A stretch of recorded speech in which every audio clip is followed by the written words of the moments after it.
আমার কিছু বলার আছে। গতকালকে মধ্যরাতে আমি একটা ফেসবুক স্ট্যাটাস দিয়েছিলাম। অনেকে মন্তব্য করেছেন, অনেকে বলেছেন বলে ফেলুন, আমি আসলে কিছু বলতে চাই। নিয়মিতভাবেই আপনারা যারা আমার ভিডিও দেখেন, আমি সংবাদ নিয়ে বিশ্লেষণ করি, আমার মতো করে ভেতরের খবর জানাতে চাই। গত কয়েকদিন ধরে সামাজিক যোগাযোগ মাধ্যমে একটি ভিডিও খুব আলোচনা এসেছিল এবং গত একদিন আগে আরও একটি ভিডিও এসছে।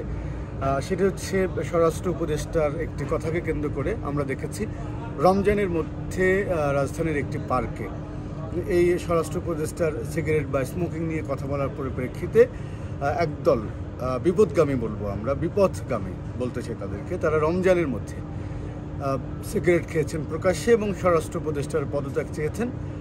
আমরা একই কায়দায় আবার আরেক গ্রুপকে দেখেছি মোহাম্মদপুরে, তারা স্বরাষ্ট্র উপদেষ্টা যে বক্তব্য দিয়েছেন প্রকাশ্যে সিগারেট খাওয়ার বিরোধিতা করে বা প্রকাশ্যে সিগারেট খাওয়া নিয়ে, সেটা নিয়ে আবার তারা বলেছেন যে নারীরা প্রকাশ্যে হোক বা গোপনে হোক সিগারেট খেতে পারেন না। অর্থাৎ যেদিন যারা প্রকাশ্যে সিগারেট খেতে চান এবং পবিত্র মাহে রমজানের যথাযথ মর্যাদাকে বৃদ্ধাঙ্গুলি দেখিয়ে বা ভুলণ্ঠিত করে প্রকাশ্যে দিনের বেলায়, যেটি বাংলাদেশে অকল্পনীয় হওয়ার কথা ছিল, যদি কেউ খেতে চান রোজা না রাখেন তিনি গোপনে খান, এটাই হচ্ছে বাংলাদেশের কৃষ্টি কালচার আমরা জানি। কিন্তু তারা প্রকাশ্যে সিগারেট খেয়ে ধোঁয়া উড়িয়ে প্রতিবাদ জানিয়েছেন। এটা বাংলাদেশের মানুষের, ধর্মপ্রাণ মানুষ যারা তো বটেই, যারা একটু ভালো চিন্তা করেন বা সামাজিকভাবে যারা প্রতিষ্ঠিত, তারা এই ঘটনাকে নেক্কারজনক ঘটনাই দেখেছেন। আপনারা রমজানের মধ্যে প্রতিবাদ কর্মসূচি আপনারা দিতে পারেন, কিন্তু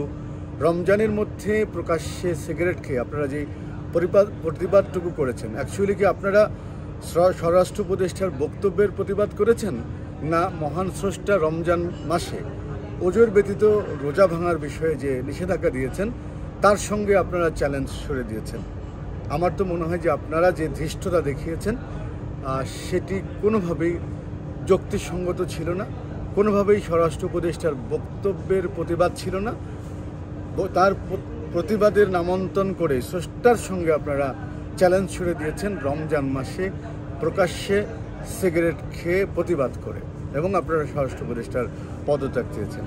এর পরেই আমরা আবার দেখলাম যে মোহাম্মদপুরে আরেক দল মহিলা, তারা আবার স্বরাষ্ট্র উপদেষ্টার বক্তব্যের পক্ষে এবং প্রকাশ্যে হোক আর গোপনে হোক সিগারেট খাওয়ার বিরোধিতা করেছেন। সিগারেট, তাদের এই প্রতিবাদটুকুও ছিল প্রশংসনীয়, বা বলবো যে তারা যে প্রতিবাদটুকু করেছেন তাদের প্রতিবাদের একটা শালীনতা আমার চোখে পড়েছে।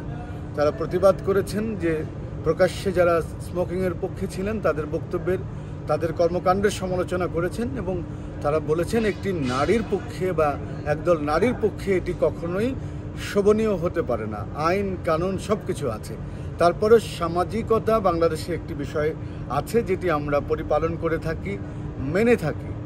আমাদের পারিবারিক ঐতিহ্য আছে, প্রাতিষ্ঠানিক ঐতিহ্য আছে, শিক্ষার ঐতিহ্য আছে, নিজেরা আমরা বুঝে শুনে পথ চলি, তার একটা পথ নির্দেশিকা আছে। তো পবিত্র রমজানে প্রকাশ্যে যারা সিগারেট খেয়ে ধৃষ্টতা দেখিয়েছেন তাদের চ্যালেঞ্জটা স্বরাষ্ট্রমন্ত্রী বা স্বরাষ্ট্র উপদেষ্টা বরাবর ছিল না, স্রষ্টা যে নিষেধ করেছেন দিনের বেলা ওজোর ব্যতীত প্রকাশ্যে পানাহার থেকে বিরত থাকতে, সেই চ্যালেঞ্জটি সরে দিয়েছেন। আপনারা নিজেদের কাছে প্রশ্ন রইল, বাট আপনারা ধর্মপ্রাণ মানুষের হৃদয়ের মধ্যে আঘাত দিয়েছেন, ক্ষত সৃষ্টি করেছেন।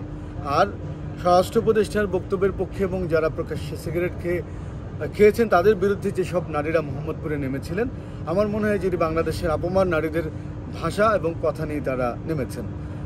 এখন কথা হচ্ছে যে আপনি কি সিগারেট খেতে পারেন? সিগারেট কি কোনোভাবেই বৈধ? বা সিগারেট খেয়ে বাংলাদেশে কত টাকা ধ্বংস করে আমরা আগুনে পুড়িয়ে দিই, সেই হিসাব কি আমাদের আছে? প্রথমত হচ্ছে যে সেই খাবারটাই হচ্ছে আপনার জন্য নিষিদ্ধ বা আপনি খেতে পারেন না, যেটি আপনার স্বাস্থ্যকে ক্ষতিগ্রস্ত করে। সুতরাং একটা সময় আমরা দেখেছি যে সিগারেটের প্যাকেটের গায়ে ধূমপান স্বাস্থ্যের জন্য ক্ষতিকর, শুধু এতটুকুই লেখা ছিল। পরবর্তীতে আইন করে সিগারেটের গায়ে বিভিন্ন শরীরের ভেতরের অংশ, জিহ্বা, মুখ বা গলা বা ভেতরের হার্ট, এরকম ব্রেন ছবি দিয়ে এখন দেখানো হচ্ছে এবং মানুষকে নিবৃত্ত করার চেষ্টা করা হচ্ছে যে সিগারেট খেলে এই ধরনের ক্ষতি হতে পারে। সুতরাং যেই সিগারেট বা বিড়ি বা তামাক শরীরকে ক্ষতি করে, সেটি তো কোনোভাবেই আপনার জন্য বৈধ খাবার হতে পারে না। আপনি নিজেকে ধ্বংস করার জন্যে, নিজেকে পুড়িয়ে ফেলার জন্য আপনি খেতে পারেন, সেটা আপনার স্বাধীনতা আছে, সেই স্বাধীনতায় আমরা হস্তক্ষেপ করতে চাই না। আপনি সিগারেটের গায়ে যখন যক্ষার ছবি দেখেন অথবা মুখ পুড়ে যাওয়ার ছবি দেখেন, সেটা খেয়ে যখন আপনি খান তাতে আমাদের আপত্তি নাই, কিন্তু বাংলাদেশ ধর্মপ্রাণ মুসলমানের দেশ, মুসলিম দেশ, এই দেশে আপনি বেলাল্লাপনা করবেন সেইটার একটা সীমাবদ্ধতা থাকবে। সুতরাং আপনারা যারা এই প্রকাশ্যে সিগারেট খেয়ে স্বরাষ্ট্রমন্ত্রীর পদত্যাগ চেয়ে ধৃষ্টতা দেখিয়েছেন, আপনারা জাতির কাছে ক্ষমা চাইবেন, না হয় এর পরিণতি কি হতে পারে, অন্তত দুনিয়ায় না হোক আখিরাতেও হতে পারে বা দুনিয়াও হতে পারে। সো আপনারা এই কাজটি ভালো করেননি। গণমাধ্যমের জায়গা থেকে বলবো যে আপনারা জাতির কাছে ক্ষমা চান, সরি বলুন, কারণ এই কাজটি আপনাদের কেউ ভালোভাবে নেয়নি।